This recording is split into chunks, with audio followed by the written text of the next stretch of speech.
All right, so today we will continue with Robert Moore's terrifying material.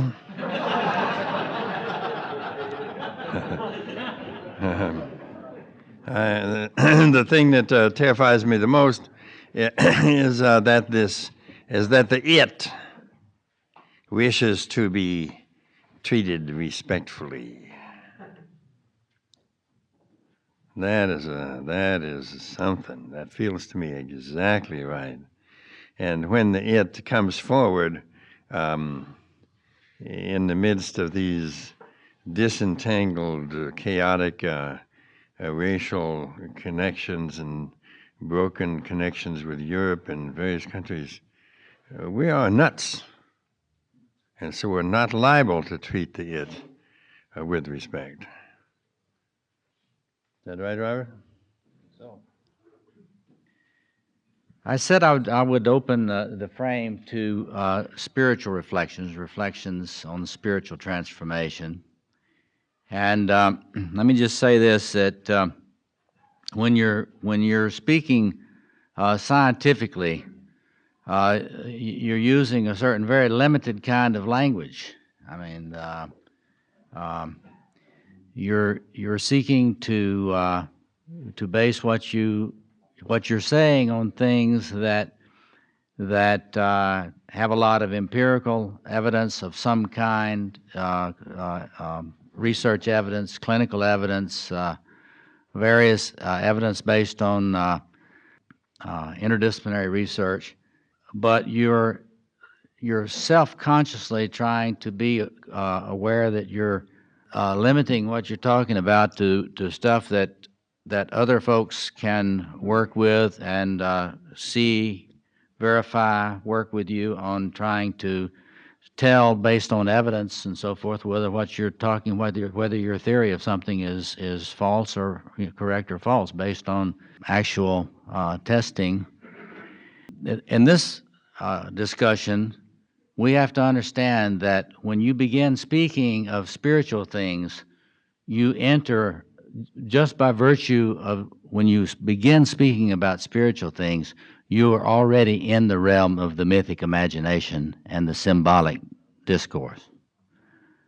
So in other words, the language we have to use about these things is language that's stretched language. And let me just share a couple of assumptions.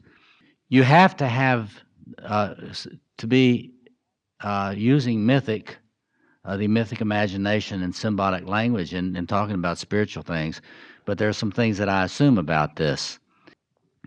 I assume that all mythic and symbolic formulations are imperfect, all of them. Language is inadequate, really, to talk about spiritual things. I think you heard some of that in the songs. I mean, we've been singing. I mean, there's an acknowledgement that language is inadequate to do that. But we're humans. We try to talk about these things. And I like to even say that all spiritual assertions are in some way idolatrous.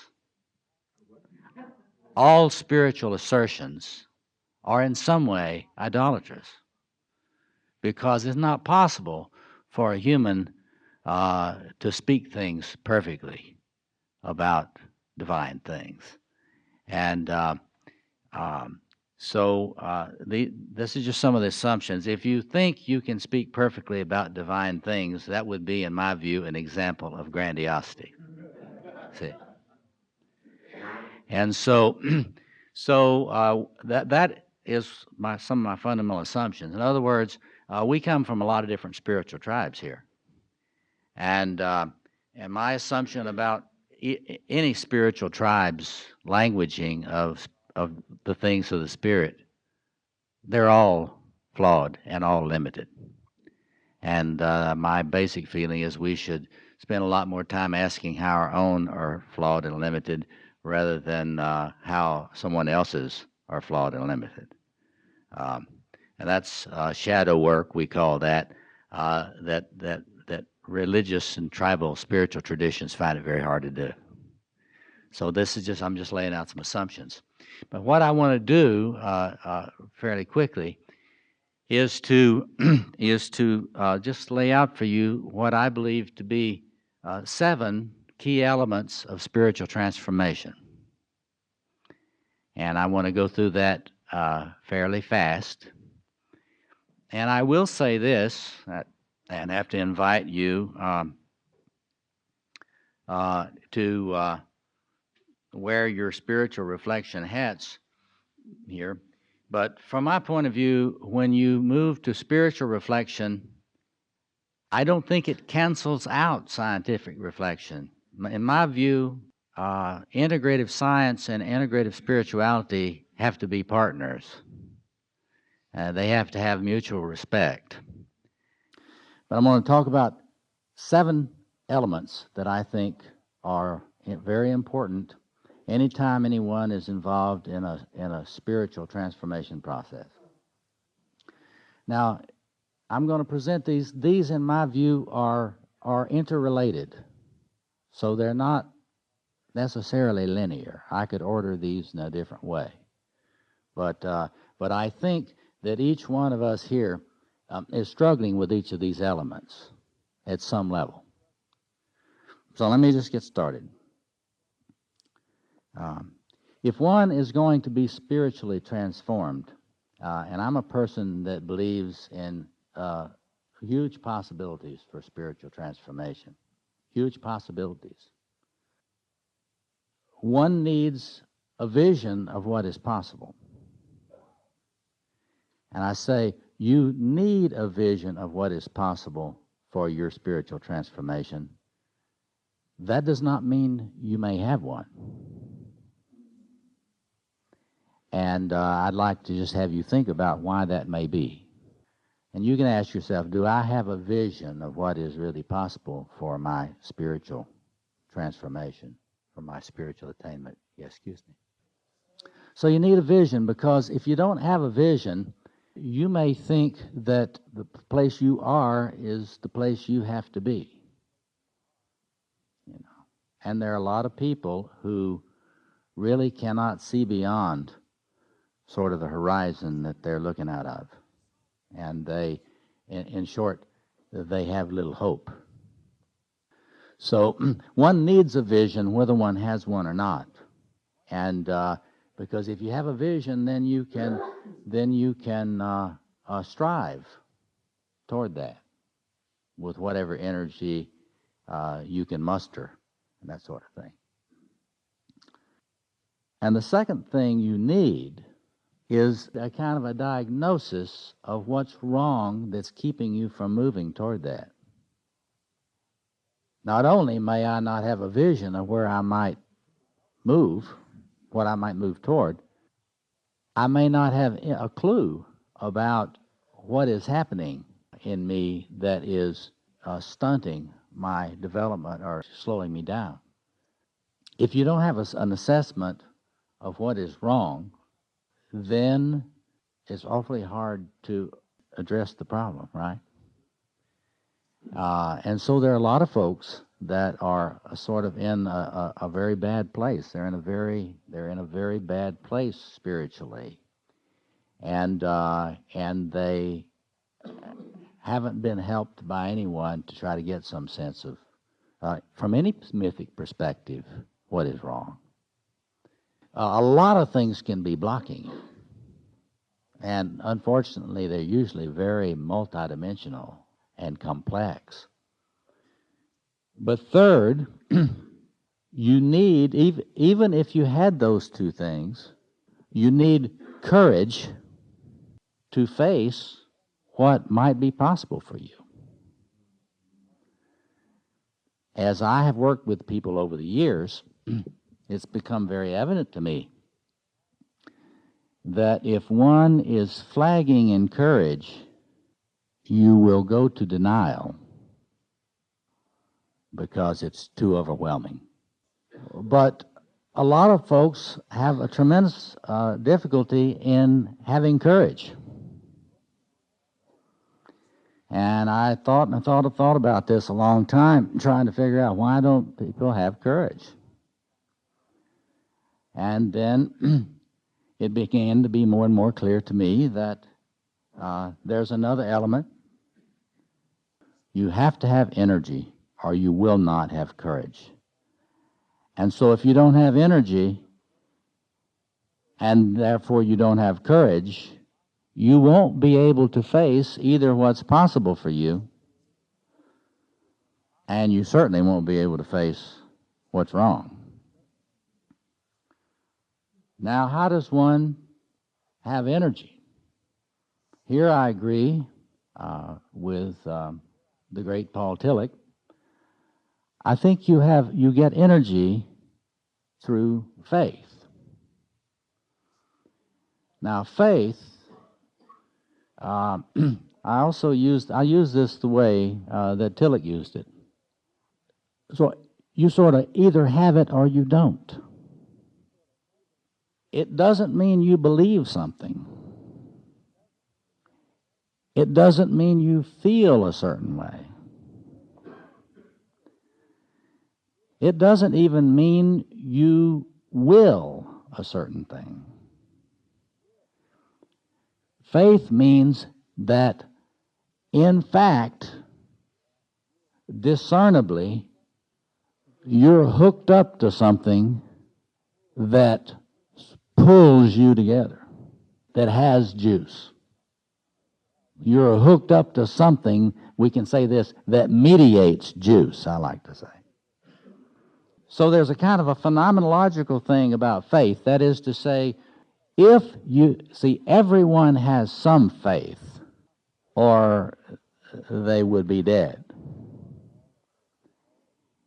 All of their systems would be fragmented and quiescent. Faith is that phenomenon of yourself being pulled together. There is something pulling you together against the forces that would try to destroy you. And so it pulls you together and enables you to stand into your life. So it's not a question of do you have faith. By the virtue of the fact that you're sitting here, you have faith. The issue is, how powerful is this? If I really look carefully at myself, is what I'm hooked up to, am I getting enough juice through this, pulling me into integration, that I can resist the fragmenting forces that are coming at me from without and within? So all of us at any particular time are somewhere on a kind of a continuum. You will notice that some days you actually have more faith than others. And it's something you just simply can look at it. Am I being pulled together so that I can step into my life with courage and face my possibilities and face those things which are trying to kill me?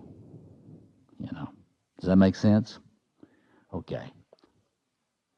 And one of the things to do when, I always do when I'm teaching people about, spiritual direction or spiritual leadership, is I say, what you do with anyone is you simply try to look and see what the state of faith in this person is. And then you look at what their faith is in.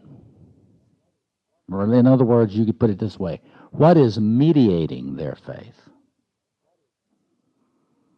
Because they may think their religion is religion A,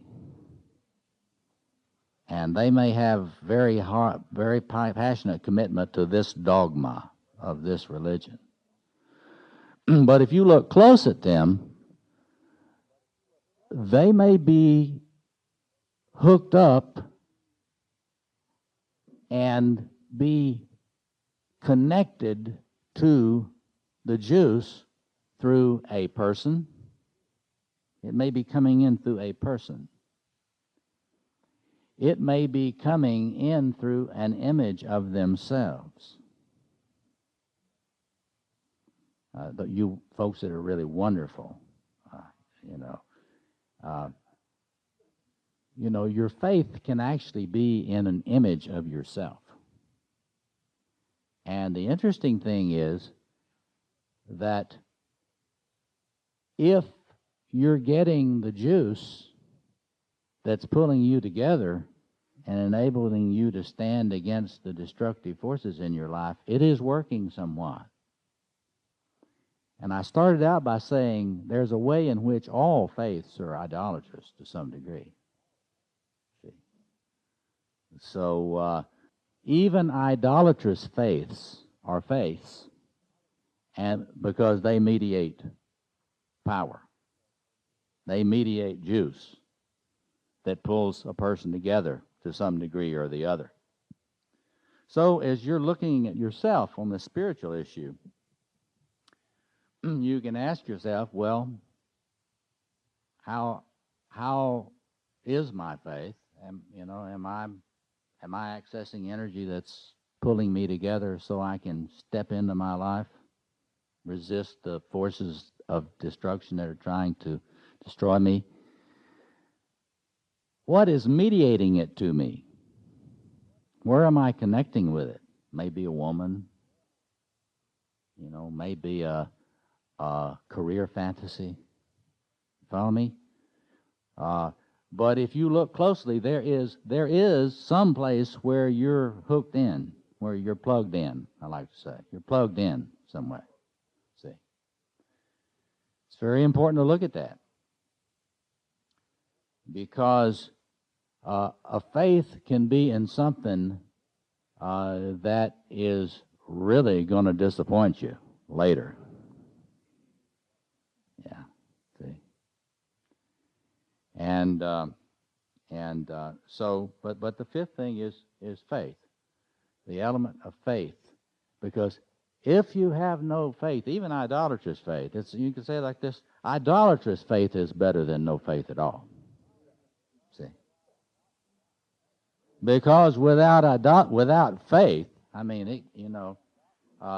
then you're in real danger of having your despair kill you.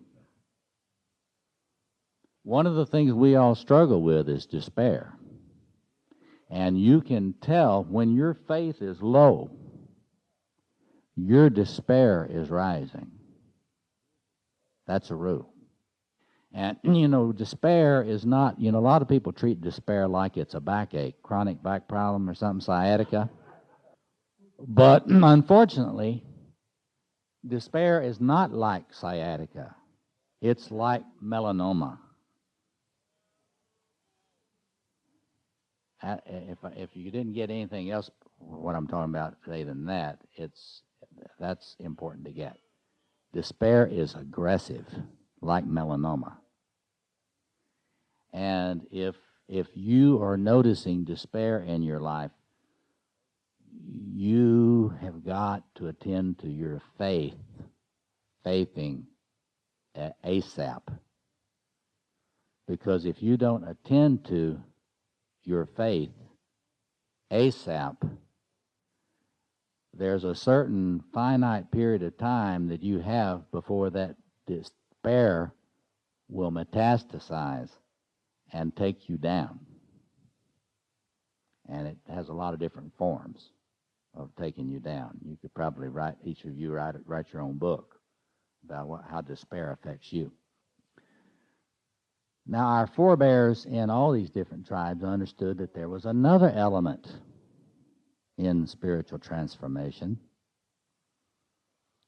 And I say our forebears because modern folk have gone real sort of brain dead on this one and begun to act this out unconsciously.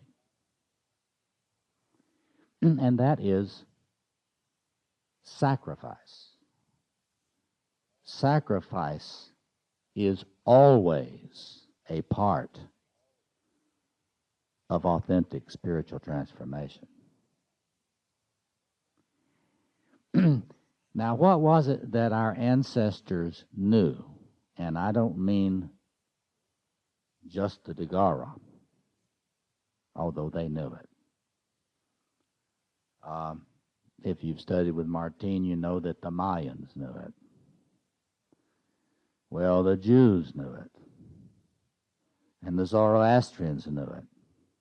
And so on. What is it that they knew? Well, there is something great. It wants something from me. If I want the resources I need for life, I'm going to have to offer it what it wants. And if I offer it something worthy, maybe it will return something back to me that will enable me to live. Me and my family, me and my community, me and my village, me and my world. Do you follow that? Now, so that is, I just recently did a seminar on the archetype of sacrifice. And in the course of studying this, doing cross-cultural studies of sacrifice, those are the elements. This sacrifice element, we've now learned, it can be either conscious or unconscious. So, in other words, here's the situation. You will sacrifice, period. I may feel deeply in my bones that there needs to be a sacrifice. And I may well decide it's you that needs to be sacrificed. Human beings have had a long history of that. But we're going to sacrifice you in order that the world continue to work. There's always sacrifice. It's whether you know you're sacrificing or not. You're going to sacrifice. Okay, so that's number 6. Now, if sacrifice is done consciously, it is possible to enter into an ongoing communion with the great primal other, in which the flow between you and it gets to be a sort of beneficent flow. When that flow is established, if you can get into this communion consciously, then a lot of things are possible. That is to say, you will not have an energy shortage. And your courage will be better, and your susceptibility to despair will go way down. And that is when you actually can, it is actually possible for you to experience radiance. This is when what has been called indwelling occurs. This is when what has been called illumination occurs. Some of you have told me that you're very serious about your own realization of the God within you. Our ancestors witnessed that it's usually accompanied by a kind of a new level of love, a new level of peace. You and I could say that then you can have passion, and you can have the kind of passion that you would need if to really care about justice in the world. So those 7 elements, I think, are the last 2: conscious sacrifice, conscious offering, the power of conscious offering, and entering into communion with the primal other, the great other, however your tribe conceives it. Those take you to sort of the farther reaches of spiritual realization. And but there, all of these elements are present. If you study any tradition of spirituality and you look closely, these elements are present. Well, there's this story in the New Testament, and it's about the feeding of the 5,000.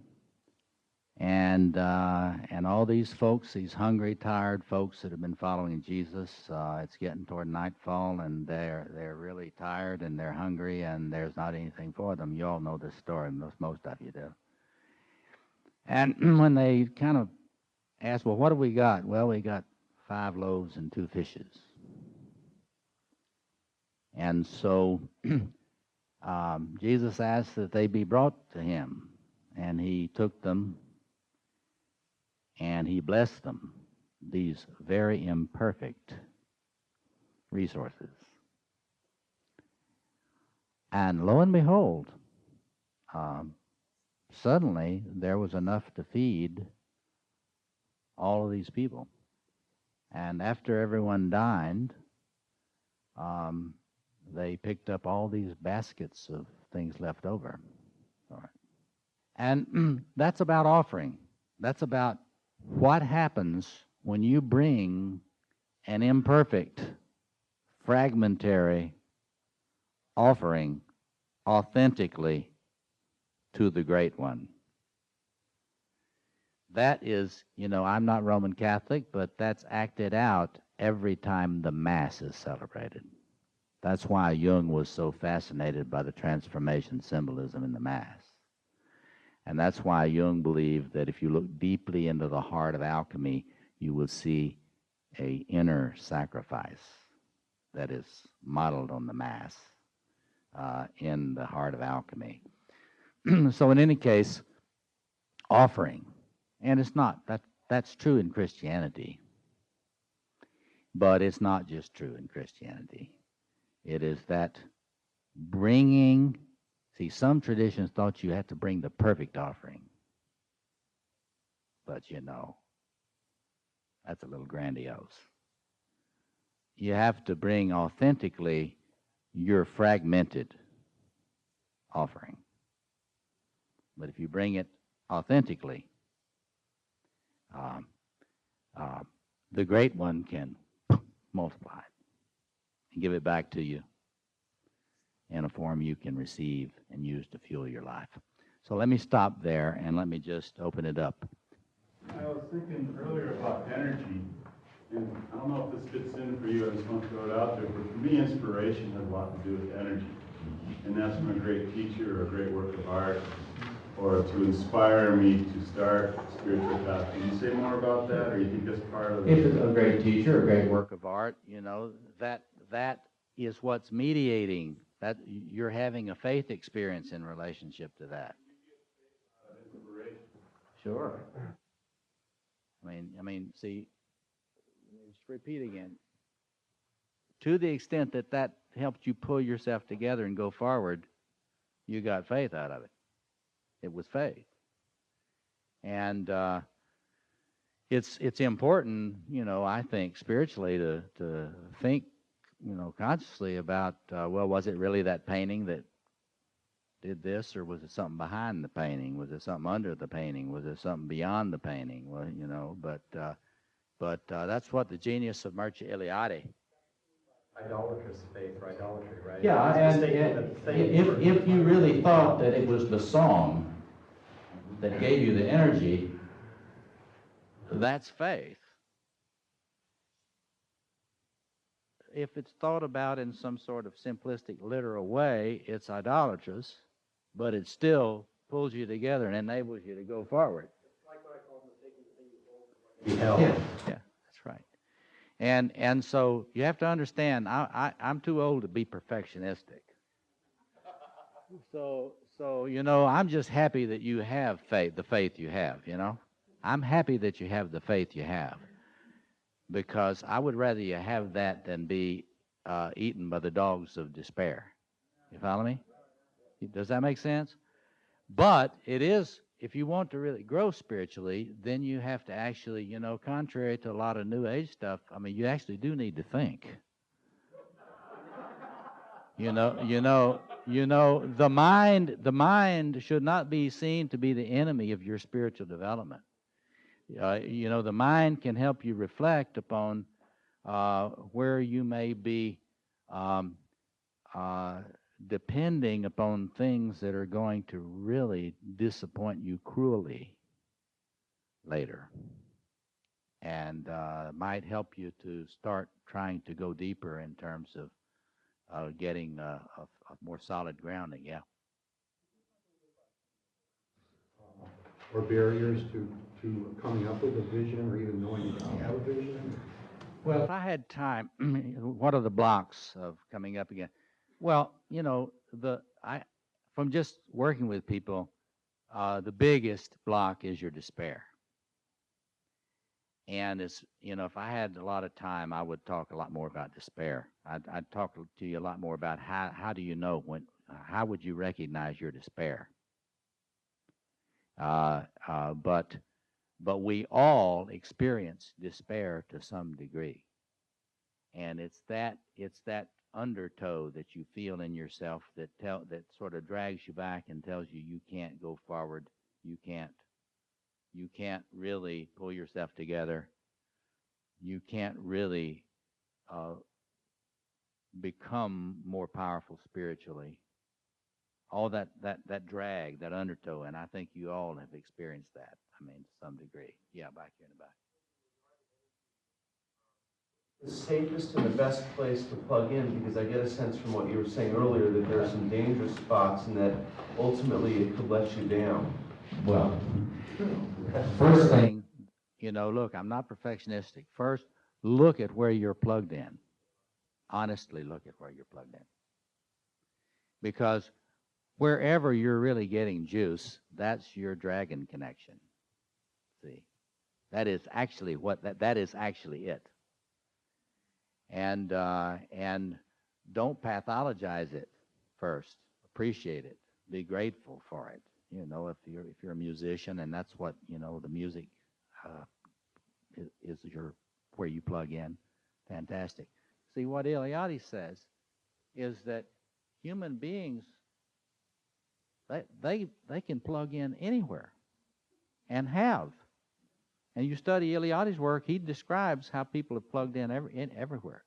And so first you see where you're plugged in, you're thankful for that, and then I like to say, then you kind of want to diversify your portfolio. You think about that. You kind of need to diversify that spiritual portfolio a little bit. Because some of these investments may turn out to be really bad. It may be Enron. You get me? You get my drift? Totally something I never had ever experienced before. I'm just having complete thought changes as everybody talks. And when you started labeling addiction, for example, most people, when they think they're addicted, think it's a bad thing. You're putting a face on it that actually has a face of survival. Absolutely. It gives you a sense of, I am think somebody. So many people do it. The people that do it, I think, feel helpless because the word generally thrown about is that you're a bad person because you're addicted. And if you were anybody but an addicted person, you'd be normal. You're putting a face on it that actually makes a person have a sense, I think, of feeling, I'm not so bad, this just isn't the right thing that I need to be doing. You put a better face on it than the faces that are usually thrown around. It's, yeah. When you think spiritually, then everything you look at, you have to see spiritually. Everything. Because it's all spirituality, whether you know it or not. Yeah, yeah. And so the crime of an addict is that they need faith. Well, here, as we say in the Mankind Project, I do too. And I'm addicted to some things. And my job is to look at the sort of demonic sacrifices I'm making unconsciously. Because I'll guarantee you, I'm making demonic unconscious sacrifices. And one of my prayers is for help in understanding where that is. Something killing you. In the Mankind Project, one of the, kind of the thing that one of the subtext in working with men is sort of the question: how are you killing yourself?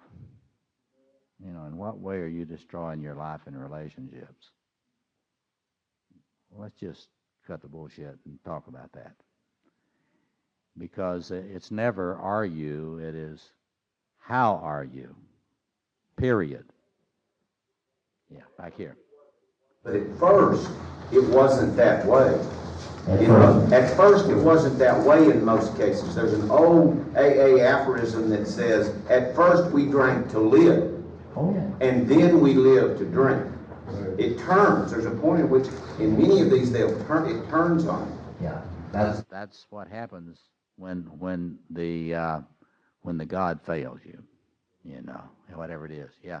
Back here in the back. I have to disagree with you right now. Maybe I have different faith. You see, but the addiction is the false consciousness, a despair appearing as faith. Despair covering up, thinking you have faith. Because eventually, you go, that addiction that these guys are talking about is going. And I'm thinking from this study. That is a different view from what I have, yeah. Yeah, I think that there certainly is despair in it. Absolutely. There's a lot of despair in it. And, but I wouldn't want you to get the idea that there's not despair in your faith. I mean, you got to understand that's an equal opportunity scourge back here. One of the kind of new age group I ran into, their term for sacrifice, they didn't.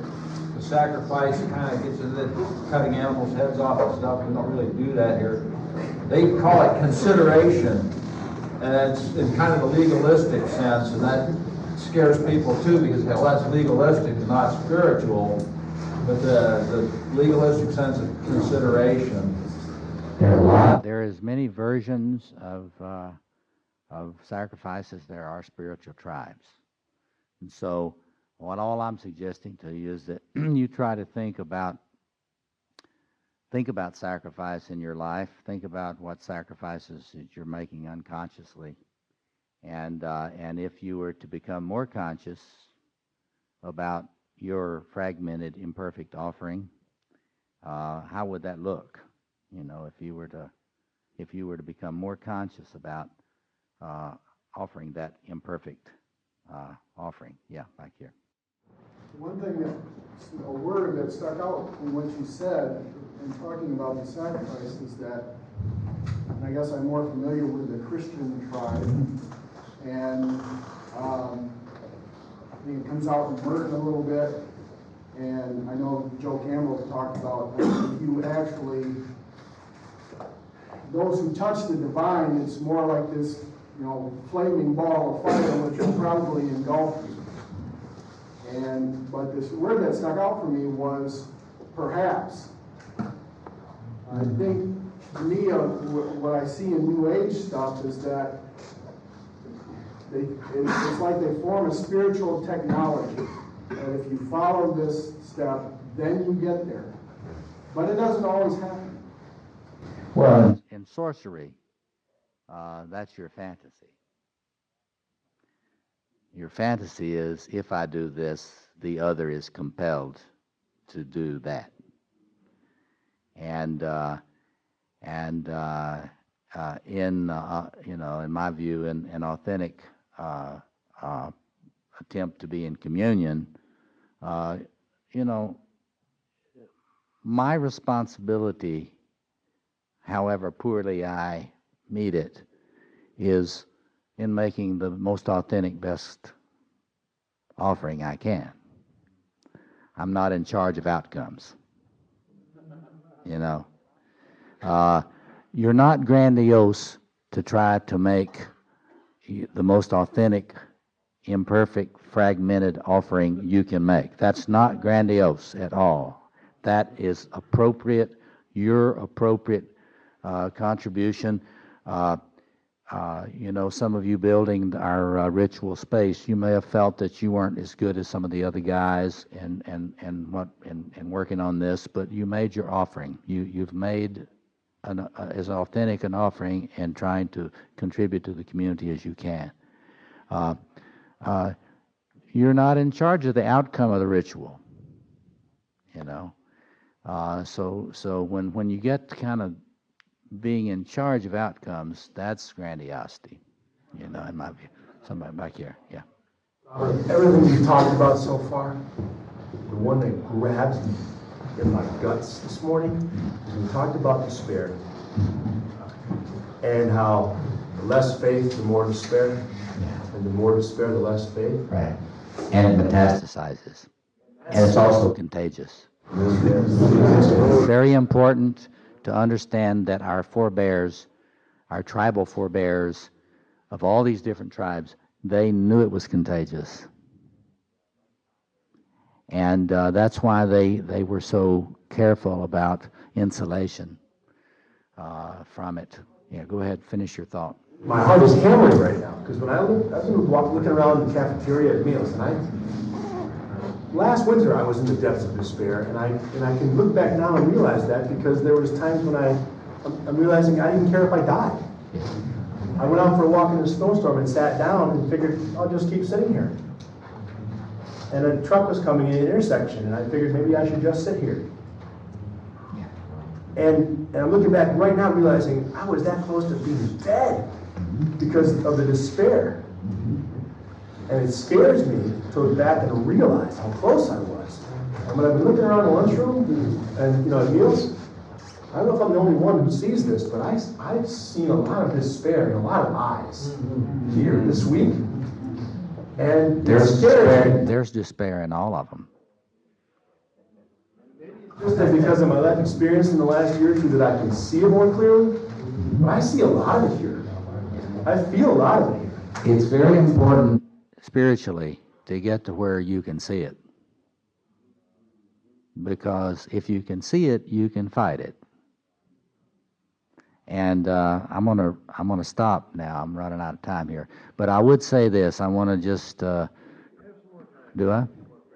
I want to pluck one more string of fierceness again. Okay? Because one thing that I want you to know about this stuff is that you have to be fierce in the face of despair. So in other words, if you're really flagging right now, you know, and I was your spiritual director, I would be trying to help you pray for juice to fuel your courage so you could actually fight fiercely, see? And that's another thing I wanted to make clear, and that fits with what we were talking about the last time I was talking. Your eye does not have any energy of its own, period. It may have an image of itself that it elevates to divinity, which temporarily can fuel you, but it's really divine energy you're hijacking through that narcissistic image. You follow me? Your eye really has no energy of its own. And this is, I owe that to Kierkegaard. Kierkegaard understood that the little s self cannot establish itself. And that when the little s self tries to establish itself without the other, the primal other, it is always going to be despair.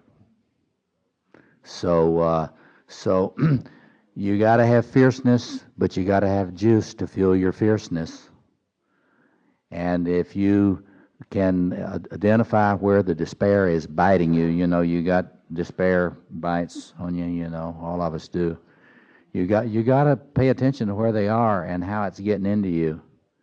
And then you've got to really, I just speak, a wise man will pray. A wise man will pray. And you don't have to know the name of the great other. Because even if you did, you'd probably be wrong. So, a couple more, and then we got to stop. Yes. I'm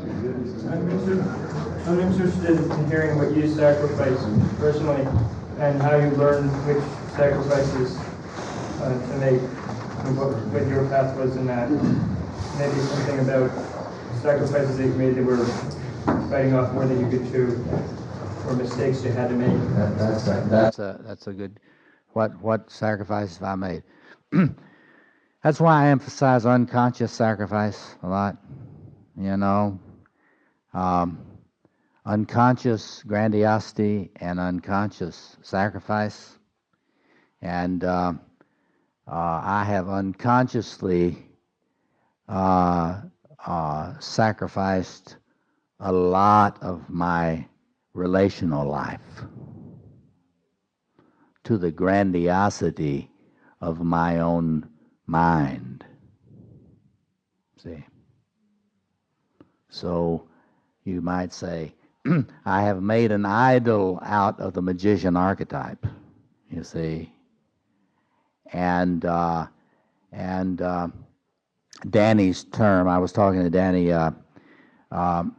I find his term, the piteous cripple, extremely powerful. Because when it comes to my feelings about my own life, I have been a piteous cripple in my relationality, and still am in some ways. And I said to Danny, I'm probably going to die a piteous cripple in my relationality compared to what I know was possible for a human being. So I have made enormous, horrific, unconscious sacrifices that I cannot get back. You know what I mean? And so when you talk about grief, I have a lot of grief about that. One more. Earlier you were talking about sacrifice, and I felt this jolt, and I realized that I had sacrificed my music over the last decade, pretty much to my family. And then I thought a little bit longer, and I realized it was fairly conscious, so I'm grateful for that. It was a fairly deliberate thing. But the kids are growing up. I just sent my daughter away, and it's time to reclaim that. And I'm interested in, you just said something about you can't get these things back, but you can't get those things what's back. the dynamic of it? I have to find something else to offer, I suppose.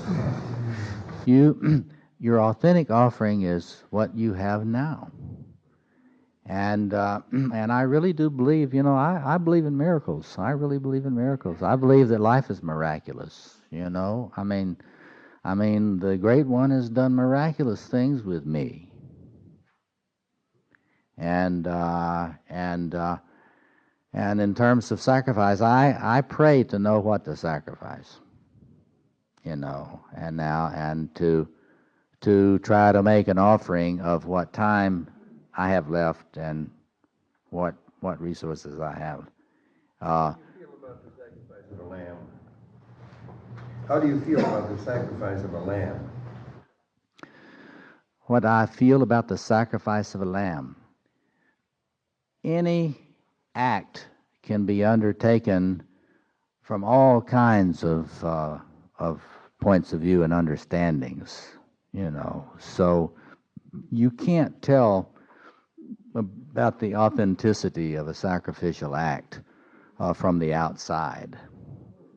You know, I mean, it's true. You can't tell, and because this is where this inner temple. If I had longer to talk, I'd talk about the importance of your trying to consciously to create your inner temple, where it's where the challenge is for you to be able to really attain authenticity in your capacity to offer.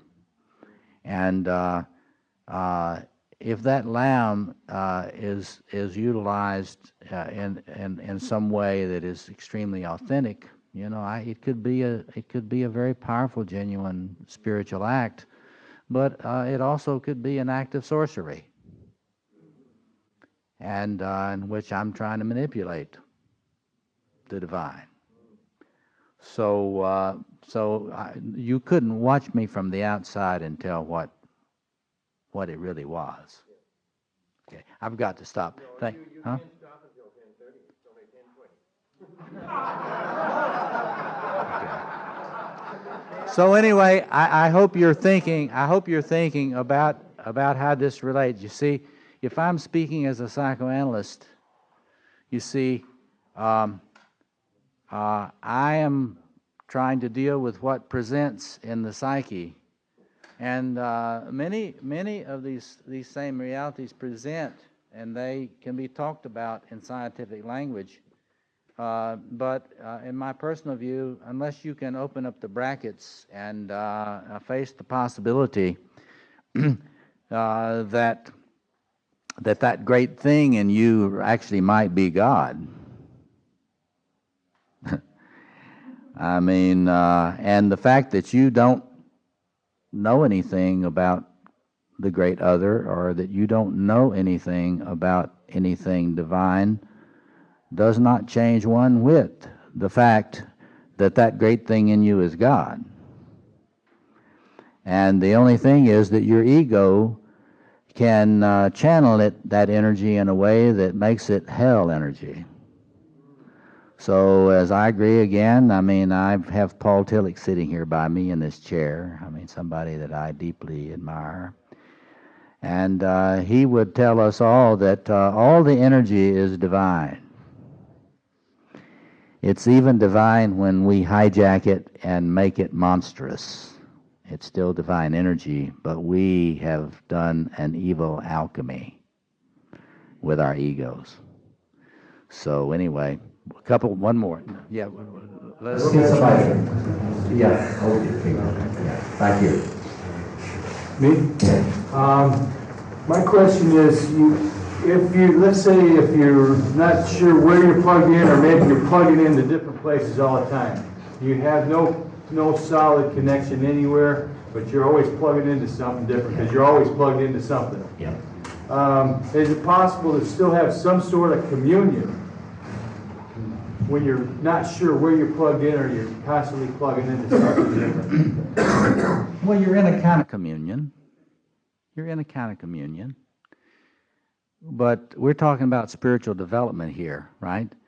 And so the goal would be to try to get more conscious about that, more intentional about that communion, and to realize that all those different things you're plugging into, you gotta see that there's a capital S source behind all those places you're plugging in.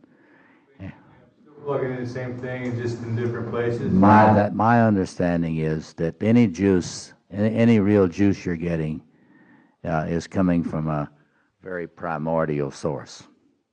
And it's kind of important I believe it's very important to think about that consciously, because if you don't think about that consciously, then you can be awfully confused about the way, the particular source you're getting it out of, and you can be real misled about the dependability of that source, back here. Abraham, Isaac,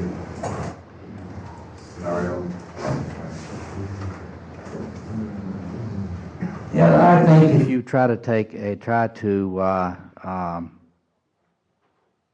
you could talk about that as a remnant of human sacrifice, if you wanted to. Some people do. But if you were to try to take some kind of, mythic meaning out of that instead of simply a historical phenomenon of human sacrifice, if you were to try to look at that mythologically, it would be it would be a modeling of the seriousness with which one's intentionality has to be brought to one's offering. It would be a sort of a teaching story about intentionality, about the intention of bringing one's best offering to the great other. And excuse me. Yeah. It's presented as a kind of a test in that sense, Yeah, I think that's the mythic meaning, I think, of the story. We all have got something that we don't want to offer. See, and it probably is an idol. See, and so I mean, moderns have a kind of a fantasy. If I offer, I will have less. Less. That a modern has a moderns have the sort of a scarcity fantasy. If I offer, I will have less.